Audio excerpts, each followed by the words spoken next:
ಒಂದು ಕಡೆಗೆ ಕಾವೇರಿ ವಿವಾದ ದಿನೇ ದಿನೇ ಹೆಚ್ಚಾಗ್ತಾನೆ ಇದೆ. ಮತ್ತೊಂದು ಕಡೆಗೆ ಕಾವೇರಿ ಒಡಲಿಗೆ ಕಂಟಕ ಕೂಡ ಎದುರಾಗಿರುವಂಥದ್ದು. KRS ಹಿನ್ನೀರಿನಲ್ಲಿ ಎಗ್ಗಿಲ್ಲದೆ ಒತ್ತುವರಿ ದಂಧೆ ಸಾಗ್ತಾ ಇದೆ. ನಿಕೇಶ್ ಎನ್ನುವವರಿಂದ ಅತಿಕ್ರಮಣಕ್ಕೆ ಯತ್ನ ಮಾಡಲಾಗಿದೆ ಎನ್ನುವ ಆರೋಪ ಕೇಳಿ ಬರ್ತಾ ಇದೆ. ಈ ಬಗ್ಗೆ ಕಾವೇರಿ ನೀರಾವರಿ ನಿಗಮಕ್ಕೆ ಸ್ಥಳೀಯರೇ ದೂರನ್ನು ಕೊಟ್ಟಿದ್ದಾರೆ. ಡ್ಯಾಮ್ನ ಕ್ರಸ್ಟ್ ಗೇಟ್ನ ಕೇವಲ 300 ಮೀಟರ್ ದೂರದಲ್ಲಿಯೇ ಒತ್ತುವರಿಯನ್ನ ಮಾಡಿಕೊಂಡಿದ್ದಾರೆ. ಈ ಒತ್ತುವರಿಯನ್ನು ತೆರವು ಮಾಡುವಂತೆ DK ಶಿವಕುಮಾರ್ ಅವರು ಜಲಸಂಪನ್ಮೂಲ ಸಚಿವರಾಗಿದ್ದಾಗಲೇ ತನಿಖೆಗೆ ಆದೇಶವನ್ನು ನೀಡಲಾಗಿತ್ತು. ಸರ್ವೆಗೆ ಸರ್ಕಾರ ಆದೇಶ ಕೊಟ್ಟಿತ್ತು. 1 ವರ್ಷ ಕಳೆದು ಹೋಗಿದೆ. ಆದರೆ ಇದುವರೆಗೂ ತೆರವು ಆಗೇ ಇಲ್ಲ. ಅಲ್ಲಿ ಸರ್ಕಾರ ಮೀನಾಮೇಷ ಎಣಿಸ್ತಾ ಇದೆ ಅಂತ ಹೇಳಿ ಆಕ್ರೋಶವನ್ನು ವ್ಯಕ್ತಪಡಿಸ್ತಾ ಇದ್ದಾರೆ. ಡ್ಯಾಮ್ಗೇನೆ ಕಂಟಕ ಎದುರಾಗಿದೆ ಅಂತ ಸ್ಥಳೀಯರು ಆಕ್ರೋಶವನ್ನು ವ್ಯಕ್ತಪಡಿಸ್ತಾ ಇರುವಂಥದ್ದು.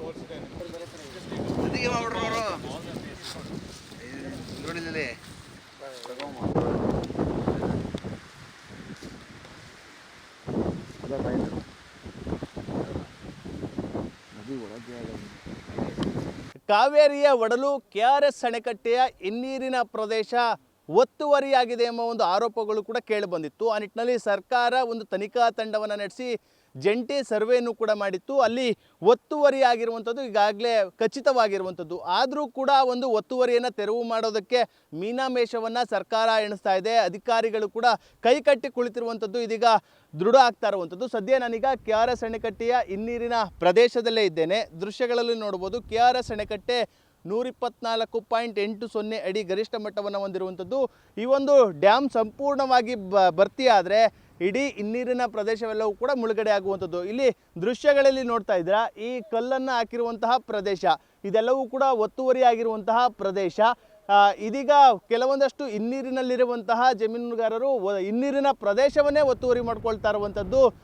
ಈ ಒಂದು ಕಲ್ಲುಗಳನ್ನು ಬೇರೆ ಕಡೆಯಿಂದ ಇಲ್ಲಿ ಬಂದು ಹಿನ್ನೀರಿನ ಪ್ರದೇಶದಲ್ಲಿ ಹಾಕಿ, ಅಂದರೆ ಹಿನ್ನೀರು ಪ್ರದೇಶ ಏನು ಮುಳುಗಡೆ ಆಗ್ತಾ ಇತ್ತು ಅದೆಲ್ಲವನ್ನು ಕೂಡ ತಡೆಗಟ್ತಾ ಇರುವಂಥದ್ದು. ಇದು ಮುಂದಿನ ದಿನಗಳಲ್ಲಿ KRS ಡ್ಯಾಮ್ಗೆ ಸಂಕಷ್ಟ ಎದುರಾಗಲಿದೆ ಅಂತಲೇ ಹೇಳ್ಬೋದು. ಯಾಕೆಂದರೆ KRS ಡ್ಯಾಮ್ನಲ್ಲಿ 49.452 ಗರಿಷ್ಠ TMC ಗರಿಷ್ಠ ಸಾಮರ್ಥ್ಯವನ್ನು ಹೊಂದಿರುವಂಥದ್ದು. ಆದರೆ ಆ ಒಂದು ನೀರಿನ ಸಂಗ್ರಹವು ಕೂಡ ದಿನೇ ದಿನೇ ಕಡಿಮೆ ಆಗ್ತಾ ಹೋಗುತ್ತೆ. ಇದು ಆತಂಕಕ್ಕೆ ಕಾರಣ ಆಗಿರುವಂಥದ್ದು. ಏಕೆಂದರೆ ಒಂದು ಕಡೆ ಮಳೆ ಬಂದಂಥ ಸಂದರ್ಭದಲ್ಲಿ ಆ ನೀರಿನ ಸಂಗ್ರಹ ಕಡಿಮೆ ಆದರೆ ಮುಂದಿನ ದಿನಗಳಲ್ಲಿ ಜಲಕಂಟಕವೂ ಕೂಡ ಎದುರಾಗುವಂಥದ್ದು. ಆದರೆ ಈ ಒಂದು ವಿಚಾರವಾಗಿ ಕಳೆದ ಒಂದು ವರ್ಷದ ಹಿಂದೆಯೇ ರಾಜ್ಯ ಸರ್ಕಾರ ಒಂದು ತೀರ್ಮಾನವನ್ನು ತೆಗೆದುಕೊಳ್ಳಲಾಗಿತ್ತು. ಅಂದು ಜಲಸಂಪನ್ಮೂಲ ಸಚಿವರಾಗಿದ್ದಂತಹ DK ಶಿವಕುಮಾರ್ ಅವರು ತನಿಖೆಗೆ ಆದೇಶವನ್ನು ಕೂಡ ಮಾಡಿದರು. ಸರ್ವೆಯನ್ನು ಮಾಡೋದಕ್ಕೆ ಕೂಡ ಹೇಳಿದರು. ಆದರೆ ಒತ್ತುವರಿಯನ್ನು ಇದುವರೆಗೂ ಕೂಡ ತೆರವು ಮಾಡಿಲ್ಲ. ಕೇವಲ ಕಾಟಾಚಾರಕ್ಕೆ ಸರ್ವೆಯನ್ನು ಮಾಡಿ ಮುಗಿಸಿದ್ದಾರೆ. ಸುಮಾರು 26,000 ಎಕರೆ ಹಿನ್ನೀರಿನ ಪ್ರದೇಶ ಒತ್ತುವರಿಯಾಗಿದೆ ಎಂಬ ಮಾಹಿತಿಗಳು ಕೂಡ ಬಂದಿರುವಂಥದ್ದು. ಆದರೆ ಇದುವರೆಗೂ ಆ ಒಂದು ಒತ್ತುವರಿಯನ್ನು ತೆರವು ಮಾಡ್ತಾ ಇಲ್ಲ. ಇನ್ನು ಇಲ್ಲಿನ ಜಮೀನು ಮಾಲಕರು ಹಿನ್ನೀರಿನ ಪ್ರದೇಶ ಈಗಲೂ ಕೂಡ ಅಷ್ಟು ಒತ್ತುವರಿ ಮಾಡುವಂಥ ಕೆಲಸವನ್ನು ಕೂಡ ಮಾಡ್ತಾ ಇದ್ದಾರೆ. ಕೇಳಿದರೆ ನಮ್ಮ ಬಳಿ ದಾಖಲೆಗಳಿದೆ, ಭೂ ದಾಖಲೆ ಇದೆ ಎಂಬ ನಿಟ್ಟಿನಲ್ಲಿ ಸಬೂಬನ್ನು ಹೇಳ್ತಾ ಇರುವಂಥದ್ದು. ಇನ್ನು ದೂರುದಾರರು ನಮ್ಮ ಜೊತೆ ಇದ್ದಾರೆ, ನೇರವಾಗಿ ಮಾತನಾಡ್ತೀನಿ. ಇಲ್ಲಿನ ಸ್ಥಳೀಯರು, ಸರ್, ಈಗ ಹಿನ್ನೀರಿನ ಪ್ರದೇಶ ಎಲ್ಲ ಒತ್ತುವರಿಯಾಗಿದೆ, ನೀವು ಕೂಡ ಆರೋಪವನ್ನು ಮಾಡ್ತಾ ಇದ್ದೀರಿ. ಆದರೆ ಒಂದು ಕಡೆ ನಮ್ಮ ಹತ್ರ ದಾಖಲೆ ಇದೆ ಅಂತ ಜಮೀನು ಒತ್ತುವರಿ ಮಾಡ್ಕೊಂಡಂಥವ್ರು ಹೇಳ್ತಾ ಇದ್ದಾರೆ. ಏನು ಹೇಳ್ತೀರಾ ಸರ್? ಅವರು ದಾಖಲೆಗಳಿದೆ ಅನ್ನೋದನ್ನು ಅವರು ವಾದ ಮಾಡ್ತಾ ಇದ್ದಾರೆ. ಅದ್ರದ್ದು ಒಂದು ಕಡೆ ಭಾಗ ಇರಲಿ ಸರ್. 124.80 ನೀರು ತುಂಬಿದ್ರೆ ನಿಮ್ಮ ಕಣ್ಣು ಕಾಣಿಸುವಂಥ ಪ್ರದೇಶ ಇಲ್ಲಿ ತನಕನೂ ನೀರು ತುಂಬಿಕೊಳ್ಳುತ್ತೆ ಸರ್. ಆದರೆ ಪ್ರಭಾವಿ ವ್ಯಕ್ತಿಗಳು ಏನು ಮಾಡ್ತಾ ಇದ್ದಾರೆ ಅಂತಂದರೆ, ಅಧಿಕಾರಿಗಳು ಸರ್ವೆಗೆ ಬಂದಂಥ ಸಂದರ್ಭದಲ್ಲಿ ಬಡವೊಬ್ಬ ರೈತನಿಗೆ ಬಂದು ಹಿನ್ನೀರಲ್ಲಿ ಮುಳುಗಡೆ ಆಗೈತೆ ಅಂದ್ಬಿಟ್ಟು ವರದಿ ಮಾಡ್ಬಿಟ್ಟು ಹೋಗ್ತಾರೆ ಸರ್. ಅದೇ ಪ್ರಭಾವಿ ವ್ಯಕ್ತಿಗಳಿಗೆ ಆ ರೀತಿ ಮಾಡಲ್ಲ ಸರ್. ನೋಡಿ ಸರ್, ನಿಮ್ಮ ಕಣ್ಣು ಮುಂದೆ ಯಾವುದೇ ಅಧಿಕಾರಿಗಳು ಬರಲಿ ಸರ್.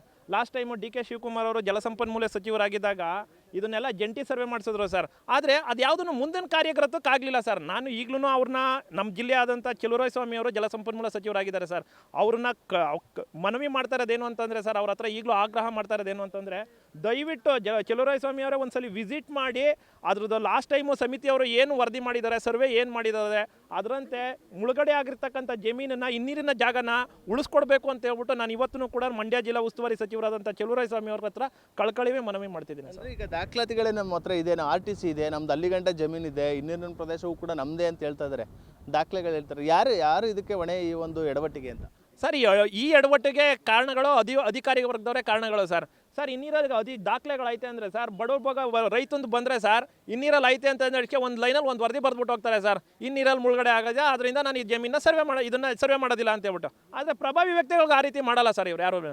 ಅಧಿಕಾರಿ ವರ್ಗದವ್ರು ನೀವೇ ನೋಡಿ ಸರ್, 100 50 60 ಮೀಟ್ರ್ ಅಂತರ ಬರ್ತದೆ ಸರ್. ಈ ಜಾಗನ ಸರ್ವೆ ಮಾಡ್ಕೊಟ್ಟಿದ್ದೀವಿ ಅಂತ ಹೇಳ್ಬಿಟ್ಟು ಅವ್ರಿಗೆ ದಾಖಲೆ ಕೊಟ್ಟವ್ರೆ ಅಂತ ಹೇಳ್ತಾರಲ್ಲ, ಇದಕ್ಕೆ ಅಧಿಕಾರಿಗಳು ಹೊಣೆ ಹೇಳ್ದೇನೆ ಇವರು ಅಧಿಕಾರಿ ವರ್ಗದವ್ರಿಗೋಸ್ಕರ ಕ್ರಮ ವಹಿಸಬೇಕು ಅನ್ನೋದು ನನ್ನ ಆಗ್ರಹ ಸರ್. ಮುಂದೆ ಸಮಸ್ಯೆ ಆಗಲ್ವಾ? ನೀರಿನ ಸಂಗ್ರಹವು ಕೂಡ ಕಡಿಮೆ ಆಗ್ತಾ ಹೋಗುತ್ತೆ. ಸರ್ ಈಗಲೇನು ಹನಿ ನೀರಿಗೂ ಏನು ಪ್ರಾಬ್ಲಮ್ ಆಯ್ತೈತೆ ಅಂತಂದರೆ ಈ ವಾಸ್ತವ ಸ್ಥಿತಿ ಇವತ್ತಿನ ಸರ್ಕಾರಕ್ಕೂ ಗೊತ್ತು, ಏನು ಆಯ್ತೈತೆ ಏನು ಬಿಡ್ತೈತೆ ಅಂತ ನೀರಿನ ಬಗ್ಗೆ. ಇದ್ರ ಬಗ್ಗೆ ಇದ್ರ ರೀತಿಯಲ್ಲಿ ಕಾನೂನು ರೀತಿ ಕ್ರಮ ಕೈಗೊಳ್ಳಿಲ್ಲ ಅಂತಂದರೆ ಸರ್, ಮುಂದಿನ ಜನ್ರೇಷನ್ಗೆ ನೀರಿಗೆ ಇನ್ನೂ ತುಂಬಾ ತೊಂದರೆ ಆಗ್ತದೆ ಸರ್. ಇದಿಷ್ಟು ದೂರುದಾರರ ಮಾತಾಗಿರುವಂಥದ್ದು. ಅಂದರೆ ಸರ್ಕಾರ ಎಲ್ಲ ಒಂದು ಕಡೆ ಆ ಒಂದು ಒತ್ತುವರಿಯನ್ನು ತೆರವು ಮಾಡೋದಕ್ಕೆ ಹಿಂದೇಟನ್ನು ಆಗ್ತಾ ಇದೆ. ಇದು ಭೂಗಳ್ಳರಿಗೆ ಬಹಳಷ್ಟು ಅನುಕೂಲ ಆಗ್ತಾ ಇದೆ. ಆದರೆ ಮುಂದಿನ ದಿನಗಳಲ್ಲಿ ಕುಡಿಯೋ ನೀರಿಗೂ ಹಾಹಾಕಾರ ಸೃಷ್ಟಿಯಾಗುವಂತಹ ಭೀತಿ ಎದುರಾಗುತ್ತೆ ಎಂಬ ಒಂದು ಆತಂಕವನ್ನು ಕೂಡ ಅವರು ನ್ಯೂಸ್ ಫಸ್ಟ್ ಜೊತೆ ವ್ಯಕ್ತಪಡಿಸ್ತಾ ಇರುವಂಥದ್ದು. ಕ್ಯಾಮ್ರಾ ಪರ್ಸನ್ ಹರ್ಷಿ ಜೊತೆ ನಂದೀಶ್, ನ್ಯೂಸ್ ಫಸ್ಟ್, KRS.